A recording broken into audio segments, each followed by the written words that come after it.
We're going to be taking a quick look at a product from DiceDungeons.com, a website that has a wide variety of RPG tools and accessories, from dice to backs to hold dice, various tokens. They've got some books on there, and they've got an exclusive product that they create that is called Quest decks.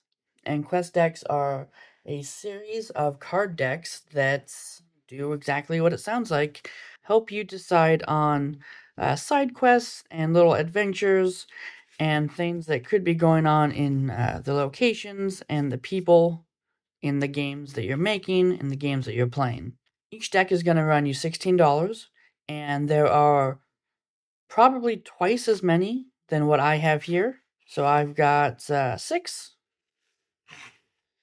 and there's, I would say, 12 or so, maybe more. There's a bunch. Let's leave it at a bunch. And they're pretty cool in theory, and in practice, they're not bad either. I have a few issues with the actual production. Mainly, these seem to be the only decks or cards I bought that don't have a little cut here, a little, half circle missing, where you normally would use it to pull out the inner flap. Because of that, getting these open can completely tear off your fingernails unapologetically, which isn't too big of a deal generally. The cards themselves are okay. The quality is fine. Nothing too flashy, but they don't need to be flashy. And they've got a bunch of different kind of themes. So this one is the Grim Adventures. We've also got Fiendish Missives. We've got a sci-fi one, Into the Stars, Eldritch Omens, Unearthed Ruins, and Horror and Mystery. They also have some more fantasy-themed ones. They've got some that are kind of location-based, like quests you would encounter or perform in snowy areas, for example, water-based decks, things like that. So they really have a lot of ground covered. Whatever you need, they're going to be able to help you out with. So it's pretty straightforward. As you can see, each one has a single quest on it that is presented as a, first person asking of it, something that you might find in an advertisement for help on a town board, or as if you were talking to someone and they were speaking to you. So this one says, I've inherited a house and it'll be mine if I can survive overnight on the full moon. Before you ask, yes, it's haunted. The fall festival is upon us. Want to be crowned the Harvest King? Just 3 trials separate you from glory at this year's festival. If we go into the Unearthed Ruins, you might find something like, if you fall asleep under the oak tree carved with the red fay face, you can earn a secret place. There's a lot of long ones here. Caution. Abandoned prospecting town ahead.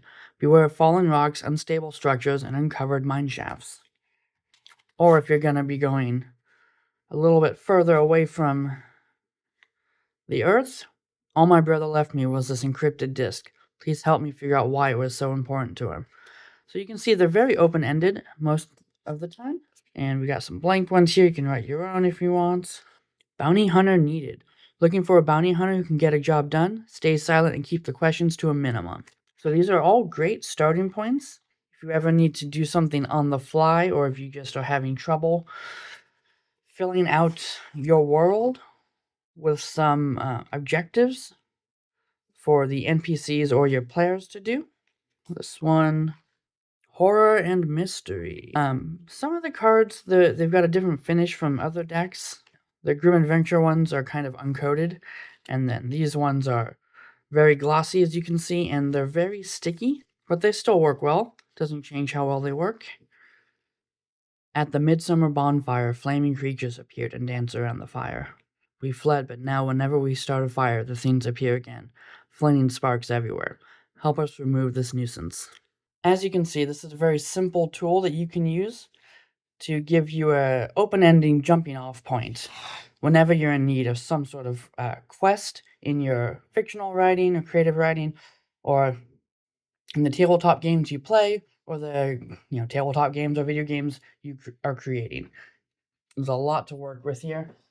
And like I said, there's a wide variety of decks out there. So if you need something that involves a lot of gigantic creatures, maybe the Colossal Terrors deck is for you. or the Neon Dystopia deck if you're doing a more sci-fi or cyberpunk type one, natural disasters, and coastal threats. So no matter the setting you're doing, there's probably going to be something in the quest deck lineup that will suit your needs.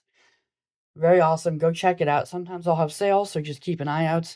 Otherwise, $16 will get you a deck straight to your door. So I hope you go check it out and have some fun doing it.